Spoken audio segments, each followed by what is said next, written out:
Hey guys, so today I'm going to talk about travel SEO, how it's been affected with the recent updates, and what's ranking instead of your travel site basically, and tips of how to improve your website to get more traffic. So let's dive into a few tweets by Nate. Nate owns a really big travel site. He does really well. He's very white hat. Like he does everything, tries to do everything by the book. Doesn't even get free hotel stays. He actually pays to stay in the hotels. It's all human writers and editors. No AI content whatsoever. So he's a really good resource for like travel, and he knows his shit about that sort of stuff. So he's in the industry, and he's noticed Google basically giving out answers like this.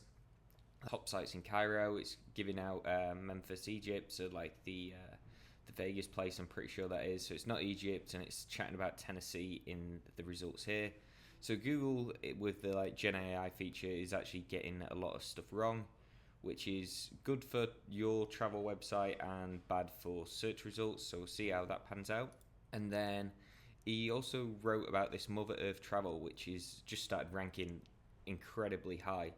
And when you're in any sort of industry, you always want to reverse engineer what's working and reverse engineer what's not working to make sure you're not doing the same thing as what's like going bad in your niche basically.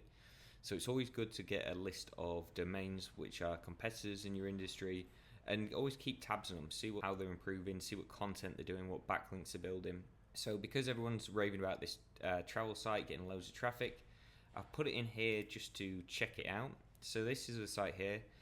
On SEMrush, it's got a Forex score of 34, over 100k traffic a month, and as you can see, it's just shot up with the traffic here.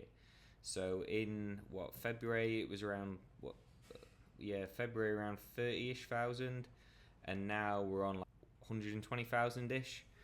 And what you want to be doing with this is just checking how much they're posting, and then checking the content and the frequency. But then we want to be checking the backlinks, so you want to be checking the backlinks they're also getting. This is the website here. Let me go to backlinks and scroll down. And as you can see, it's a pretty dodgy strategy. So what they've been doing is getting links from wikiquote.org, and it's the place in China, and it links directly to their place in China, which this is a perfect link. Getting any sort of like Wikipedia links which are relevant to the page it's actually linking to is great. Which is what they're doing, but they're obviously doing it in a way where they've somehow paid for these links or got these links, so it's not natural for them to get this many Wikipedia links from from Albanians to Albanian history and all these, so it's definitely not natural. So it's definitely looking into like how they're actually been getting these links. I've got one website as well which has a Wikipedia link, and it's been ranking number 1 and 2 for maybe the past 2 years, I think, pretty sure. But definitely over the last year, it's ranked 1 and 2 in US and in the UK for its main keyword. And I would say the links it has got are very valuable, and it has got a Wikipedia link from that topic, but it's to the homepage, not to that internal page. But it definitely passes a lot of juice, and you can see from this site, just taking all the traffic, that all these Wikipedia links are definitely helping. Blog spots are like tier 2 kind of spammy, like Web 2.0 kind of links. You can build these quite easily or get them redirected to your page quite easily. It's quite a normal tactic. And scroll down, we see there's loads of Wikipedia links.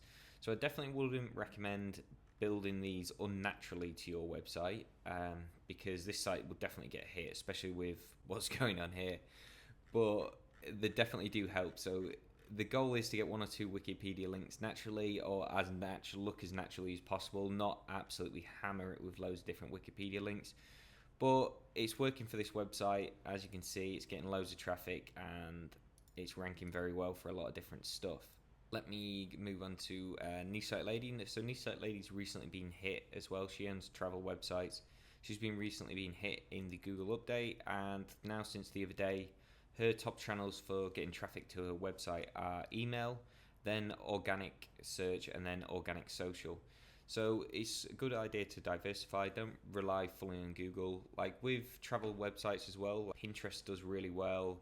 All social media generally does really well because it's quite a visual topic. but Pinterest does really well if you just want to do an image and link to your blog post as well.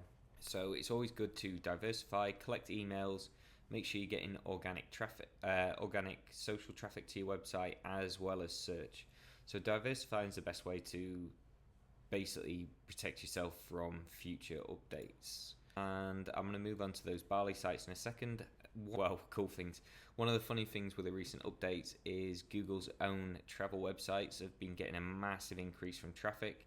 So what, from like 300k-ish, nearly up to like 500k. So it's had a massive boost, nearly doubled in traffic. So that's an interesting little find. And now on to this travel site here. So I always check Bali travel sites because I'm currently in Bali, so I always like to check what's ranking and not ranking.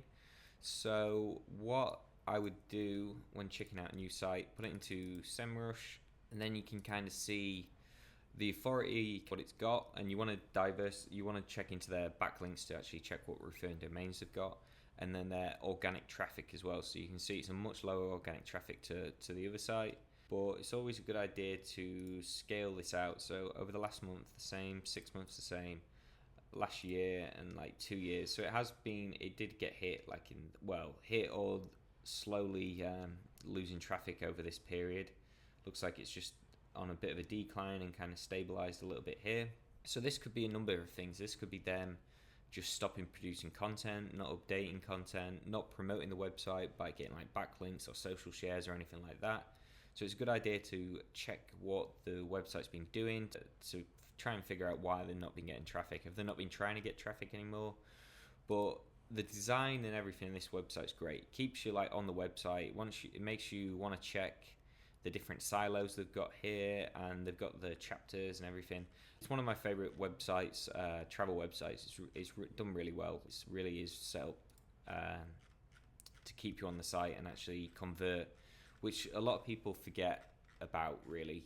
The whole point of like a lot of these sites is to actually convert and make money, or keep the people on your site longer to read your content and make money through ads.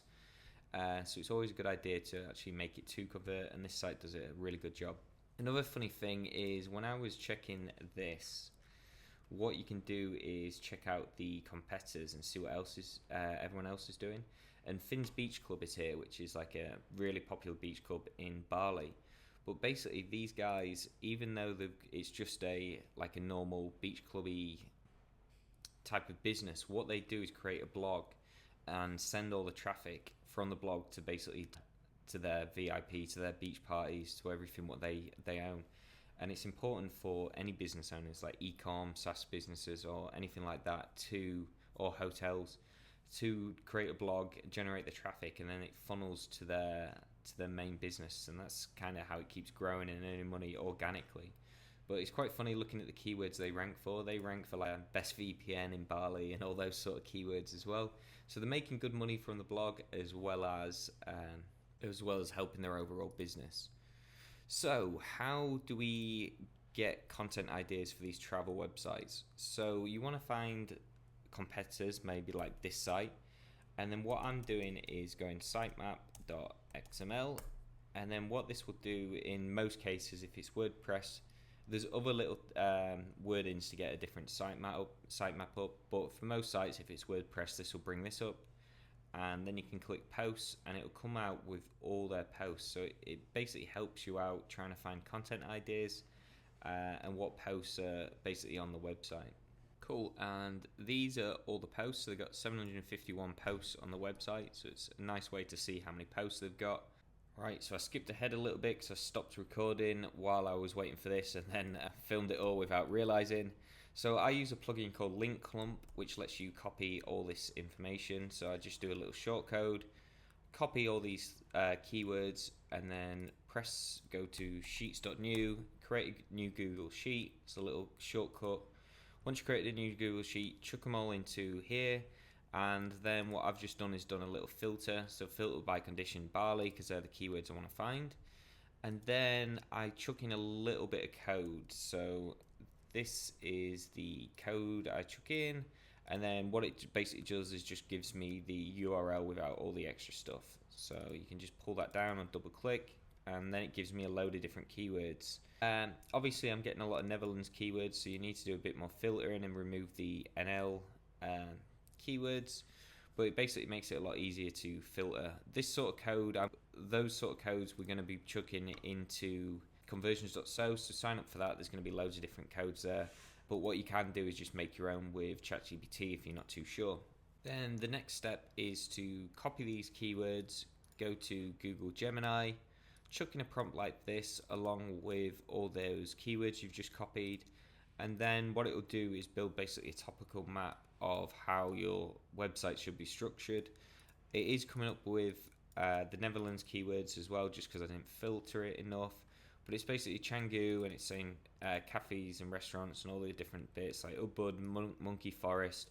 These are sort of the articles what you need in each category for Google to trust your website being a topical authority, knowing that you know everything about Ubud because you've been to the Monkey Forest. Basically, it wants to see these entities in your clusters of content to make sure you're basically an authority on the topic to rank. If you've not got these entities, it means you've not been doing it, you've not covered this where everyone else is covering it. So it's important to basically build that topical map up. And using Google Gemini is just a good way to do it because it is a Google software and you're trying to rank in Google, so it just makes it a lot easier. But it comes up with a lot of other tips like hotels in Bali, luxury hotels, budget hotels, and all the different stuff as well. And another way to do this is to copy the keyword, go to keyword ideas, and then, as you can see, I've already done this once, is to discover new keywords, start with a website, chuck this in here, get the results, and then you get all the keywords here. So you just do export to Google Sheets. So it'll be the same sort of concept as this, and then you just do your filtering and find the keywords related to Bali, basically.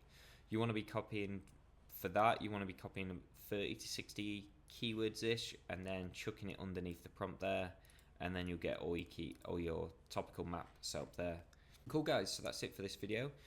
We covered a bit about the Google update, travel SEO, what's kind of working, and more importantly, how to reverse engineer. If you learn how to reverse engineer, that's like one of the most valuable skills you can learn in SEO. You want to be able to reverse engineer what's working and figure out what's not working so you can avoid that. And you want to figure out how to do content, how to find other people's content and what they're ranking for, how many pages they've got. All this, basically all the data you have. The more data you have, the more chance you have at ranking and improving your own website. Using tools like Google Gemini can help build your topical map and figure out new content ideas based on what another website's ranking for. And you can also use tools like Keyword Planner to find other keywords what competitors are ranking for as well. So these are all free ways to basically rank your website and improve. The only thing you need paid is something to check the backlinks, because that is a very important tactic. And as you can see from that site taking up all the organic search, it's because it's getting Wikipedia links. Stuff like that you won't be able to find for free. You need to use SEMrush really. Alright guys, catch you in another video.